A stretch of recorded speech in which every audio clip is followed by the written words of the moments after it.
Hello and welcome to the 39th out of 40 videos in this series on the history of the English language. In this video, we are going to be talking about world Englishes in the 21st century. Now, every language is born, lives, and dies, just like everything else that exists in the material universe. Language is a living thing. Oh, wait, let's go there. I didn't realize there was an animation. Let's check that out. Ooh, that's very cool. Look at that. It's all, woo, man. Okay, somebody's going to be watching this 4 years from now and thinking that's really dated. Oh my goodness, I can't believe that's so cringe. Except they're going to say something else because the word cringe is probably going to be out of fashion because everything grows, lives, and dies. Linguistic change, growth, and decay is a part of the history and story of language. Language is a living thing. It is a behavior used by living people.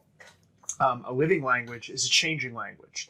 The English language continues to change and it continues to be propagated among more groups and more groups of people. An unchanging language is a dead language. These include Latin, Sanskrit, Avestan, and Biblical Hebrew, if not modern Hebrew. Dead languages can be used, but they are nobody's native language, and they are unavailable for innovation and change. There are three kinds of language change. There is sound change, grammar, syntax and morphology, and vocabulary. And we, through this course, have explored all of these. And today we're going to talk about a little bit about the present day status of English in the world after, in the last video we talked about imperialism and the spread of English around the world. And so what are the results of that? Where's the English language sitting in the 21st century? Well, English has become one of a number of languages in the history of humankind that went supernova for various reasons. All of these imperial languages are languages that enjoyed incredible prestige, influence over other languages. They were languages that were learned by people for various reasons, for religious, mercantile, political, or whatever. Imperial languages include Avestan and Sanskrit, two closely related ancient Indo-Iranian languages that are the basis of a lot of the languages spoken in present-day India and Pakistan. The ancient Assyrian language, closely related to Aramaic, was spoken in the Near East. Persian was a language, and it continues to be a language spoken by a number of people. It has a very long continuous history, and the Persians had one of the largest empires that had ever existed in the 400s, 500s BCE. Greek as well had its heyday when Latin, of course, as you know, is the ancestor language to all of the Romance languages, which extend as far as the Roman Empire itself did. Outside of the Indo-European world, Classical Chinese is the ancestor language of Mandarin and has enjoyed continuous use for 5,000 years. Arabic is a language that came out of nowhere, seemingly. It was spoken by some nomadic tribes in the Arabian Peninsula, and in the 700s, or the 600s and 700s of the Common Era, exploded so that Arabic is the first language of all the countries shown here, or if not a first language, then a very close second language. This is, of course, the language of the Dar al-Islam, the Islamic world, where Arabic is a sacred language. And of course, many Muslims believe that this, one of the reasons for the success of Arabic is that Arabic is a perfect language, and that because of its perfection and beauty, God chose to to give his final revelation to humankind in their sacred scripture, the Quran, which is written in Arabic verse, which even secular Arab speakers admit is poetry of exceptional beauty. Back to the Indo-European world, in the modern world, French, Spanish have enjoyed great prominence. Old Church Slavonic was a sacred language shared by a number of Slavic countries, Russia, Bulgaria, Ukraine, and English, of course, in the modern world has achieved importance. But it's important to remember that no language, notwithstanding what Muslims believe about the Arabic language, no language acquires importance just because of the features of the language itself. Languages become important because of the events that shape the balance of power among people and nations. English is not a global language because of any particular qualities of the English itself. English is a global language because of the British Empire, because of the American Empire, because of the Maxim gun, because of the bomb. As Bow and Cable put it in their classic work on the history of the English language, the subjunctive mood was irrelevant to the conquest of Gaul. In other words, the Latin didn't enter France, and French doesn't descend from Latin because Latin's such a wonderful language. It did it because Roman soldiers set up cities there. Let's talk about the linguistic diversity of Earth at the present day. There are over 6,000 languages in the world. The top 5 languages by L1, which is to say native speakers, first language speakers, the top 5 languages are spoken by 2.2 billion out of the 7.5 billion as of the time that this was survey was made, or this estimate was compiled in 2015. Number 1 is Mandarin Chinese, including Standard Chinese, with 900 million native speakers and 190 million learners. English is at number 2 with 339 million native speakers and 603 million learners. There are twice as many English language learners as there are native speakers. And that's something we're going to talk about today. Spanish is number 3, followed by Arabic and Hindi, spoken by 250,000 Indian people. We're also tragically living in an age of linguistic mass extinction. It's estimated that another language dies every 2 weeks to 3 months, and this is because of demographic shifts, urbanization, development of areas that had been remote, the kind of the spread of the nation state into places where that did not have authority previously. Almost 10% of living languages have fewer than 10 speakers. And when you get down that low, just like with animals, if you have a population underneath a certain bottleneck, then its survival becomes basically impossible. And a language is dying when most of the people who speak it are old people.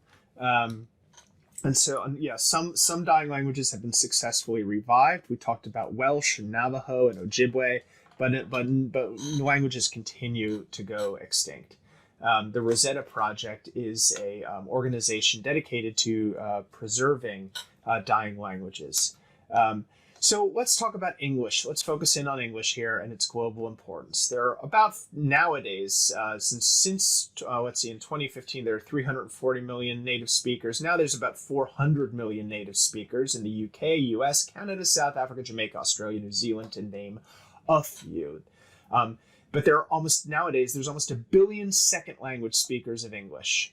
Why are so many people learning English? How did English come to be the modern day lingua franca? What is sustaining its status? And how long can this last given global demographic changes? Is the hegemony of English going to last hundreds of more years? After all, Latin survived, Latin as a lingua franca, a language of scholarship and religion, survived the fall of the Roman Empire by well over 1,000 years. In the 19th century, PhD dissertations were still being written in Latin.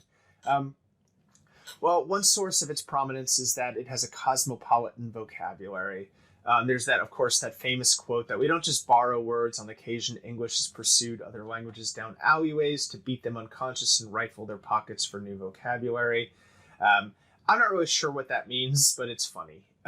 So to kind of like that quote about English as three languages in a trench coat. No, it's not. It's one language. It just has, different sources and superstrates and substrates. But those are amusing things. But English has borrowed words from a great many different languages, as you can see here. So what aren't loan words? We remember that words that come from Old English, a Germanic language, are not loan words. And of the close to 200,000 words in English, which is huge, by the way, compared to many languages, Classical Latin has a vocabulary of about 10,000 words. Of the close to 200,000 words in English, 98 of 100 the most commonly used words, the words that we use in everyday life, just going about our business, are of Old English origin. So the core of our language is still Germanic and it's still Old English, but English is a language that's used in a great many purposes and circumstances and domains and functions, and will use specialized vocabulary depending on what it's being used for. There's an idea of world Englishes that has developed, and it's a term for the emerging local indigenized varieties of English. That is to say, the Englishes that are spoken by English speakers in places like India and Pakistan and Nigeria and Ghana. And there are three groups of English using countries. There are those in which native speakers, or L1 to use the linguistic shorthand, are the majority population, like the US, UK, Australia. There are ESL countries where English is used as a lingua franca for communication within a multilingual country. These include India, Pakistan, Nigeria, and Singapore. And then there's EFL countries, where English is used for international and touristic communications. These include places like Japan and the Netherlands. If you go to the Netherlands, just about everyone speaks English there, but they don't use it at home, right? And they don't use it for informal purposes, generally speaking. Another way of conceptualizing these three categories was developed by a linguist named an Indian linguist, actually at the University of Illinois, though, named Braj Kachru, who talks about the inner circle, the outer circle, and the expanding circle of English. And here's kind of a diagram of that. What does he mean by this? So the inner circle includes all those countries where England is the mother tongue spoken at home. And the number of English speakers in these countries is about 380 million. English Canada is an example of this. The outer circle includes the second diaspora of Asia and Africa, where England serves as a lingua franca between, I should edit this, between ethnic and language groups. English is used here for higher education, administration, law. It's spoken at work frequently and in government offices, and places that belong to the outer circle include India, Nigeria, Bangladesh, Pakistan, Malaysia, Tanzania, Kenya, South Africa, and the Philippines. And one thing you will note about all of these countries is that they were under the rule of either the British, in the case of most of these countries, or the United States in the case of the Philippines. And there are 150 to 300 million speakers of English in these countries. Pictured here is the incredibly futuristic and rich country of Singapore, which has its own version of English, is sometimes referred to as Singlish. You can look that up and research that yourself if you want. And then there's the expanding circle. I pictured here is Seoul, South Korea, which is an example of this. In countries in the expanding circle, there's no traditional historical or government role by English. These countries were never formally part of the British or American empires, but English is widely used in these places as a medium of international communication. These places include increasingly China, Nepal, Russia, Japan, Northern Europe, especially the Nordic countries in the Netherlands, South Korea, and Egypt. Egypt being the sort of one of the media capital and print capital and an educational capital of the Muslim world.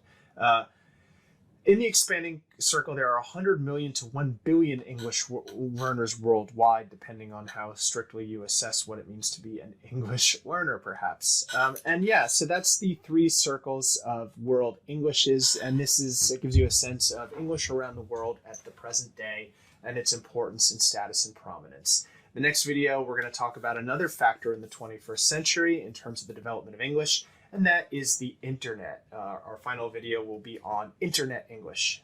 Join me for that. Thank you. Bye.